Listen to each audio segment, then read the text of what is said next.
Hallelujah. पूरा होते देखा हमने वचन को। महामारी ना आती कभी देखते ना हम। हाँ, ये पौलुस के टाइम में आई, प्रेरितों के टाइम में आई, अकाल पड़े ताकि परमेश्वर अपने वचन को आपको दिखाए कि आप पानी में से होकर जाएंगे जरूर। प्रार्थना आपको हेल्प करती सेल्फ डेथ में जीने के लिए। फास्टिंग आपकी सहायता करती अपने आप में मरने के लिए। बाइबल रीडिंग से आप परमेश्वर की उपस्थिति को महसूस करते हो, जीवन को महसूस करते हो। लोग बोलते किस प्रकार हम व्यभिचार से बचे रहें, किस प्रकार हम पाप से बचे रहें। बाइबल कहती है उसके वचन को अपने दिल में रखने से और सावधान रहने से हम पाप से बच सकते हैं। उन लोगों के रिजल्ट देख के जिन्होंने पाप किया और उन्हें क्या हासिल हुआ, हम पाप से बच सकते हैं। जब हम प्रार्थना करने के लिए बैठते हैं, अपना बेस्ट टाइम हम परमेश्वर को देते हैं, वो सेल्फ डेथ करता है आपकी। आप अपने आप में मरते हैं, अपने शरीर अपने आत्मा में आप ब्लेस्ड होते हैं और अपनी निगाह में आप मरते हैं। बाइबल कहते हैं जब मूसा पहाड़ के नीचे आ रहा था, उसके चेहरों से किरणें निकल रही थी, लेकिन मूसा को यह मालूम नहीं था। जब आपको अपना आप मालूम नहीं होगा, आपके चेहरों से किरणें निकलेंगी, ग्लोरी निकलेगी खुदाबंद।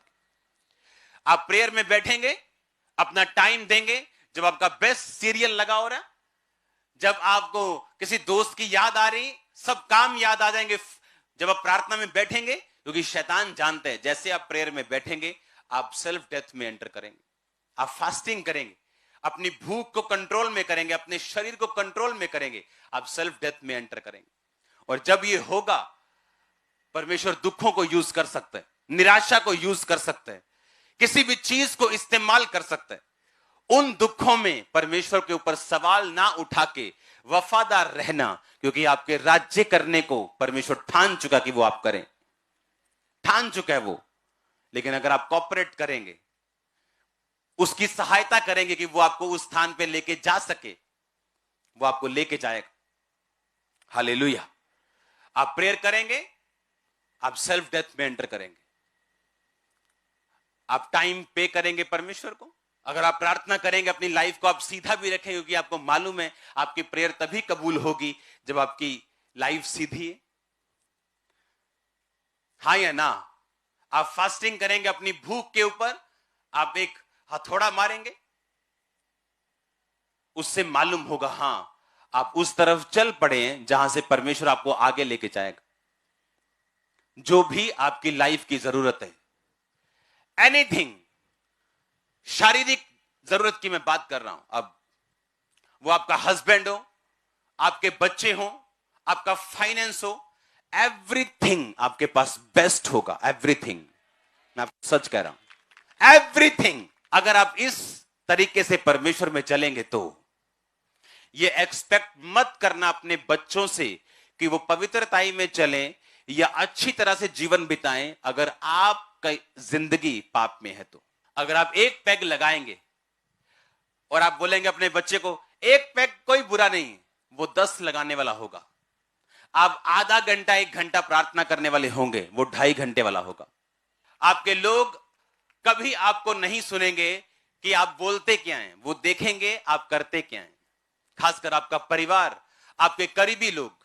प्रेयर के दौरान आप अपने आप से बाहर आके आप परमेश्वर के साथ मिलते हैं, उसके साथ एक होते हैं। प्रार्थना में आपको परमेश्वर दिखाता है आपकी जिंदगी की कमियां। आपने अपने माता पिता की इंसल्ट कर दी और आपको रोग हो गया, आप प्रेयर करेंगे, तेरे कोड़े खाने से मैं चंगा हो चुका हूं, पापा दी लाओ fire prayer, fire fire fire fire, internet पे प्रेयर लगा के कुछ नहीं होगा। लेकिन जब आप प्रेयर में साथ बैठेंगे, होली स्पिरिट आपको याद करवाएगा कि तुमने एक गलती की है, अपने पिता की इंसल्ट की, अपनी मम्मी की इंसल्ट की, और आप तौबा कर लेंगे, हीलिंग एंटर कर जाएगी। लेकिन होगा कब? प्रेयर में। जब आप प्रार्थना में बैठे होंगे और सब तरह के पापों से फ्री होके बैठे होंगे, मैं नहीं कहता यीशु मसीह बन के, आपके अंदर तौबा का आत्मा जरूर होगा कि मेरे अंदर ये कमियां मैं छोड़ता हूं, चाहे एक दिन ही हुआ हो क्यों ना छोड़े हुए, आप प्रार्थना में बैठेंगे, होली स्पिरिट आपको याद करवाएगा आपने क्या करना है, वो धीरे धीरे आपको बताएगा आपको क्या करना है अपने परिवार के लिए, अपने फाइनेंस के लिए, कहां कमी है, कैसे छोड़ना है, कैसे आगे बढ़ना है। आप प्रेयर में बैठेंगे, सेल्फ डेथ में एंटर करेंगे। आप फास्टिंग में जाएंगे, सेल्फ डेथ में एंटर करेंगे। साथ में वर्ड पढ़ेंगे, आपको समझ आएगा, परमेश्वर आपकी बुद्धि को खोलेगा, आपकी स्पिरिचुअल आईज को ओपन करेगा, आपने कहां अपनी लाइफ में क्या करना और कौन सा डिसीजन लेना। एक डिसीजन लाइफ चेंज करता है बंदे की, 10 नहीं।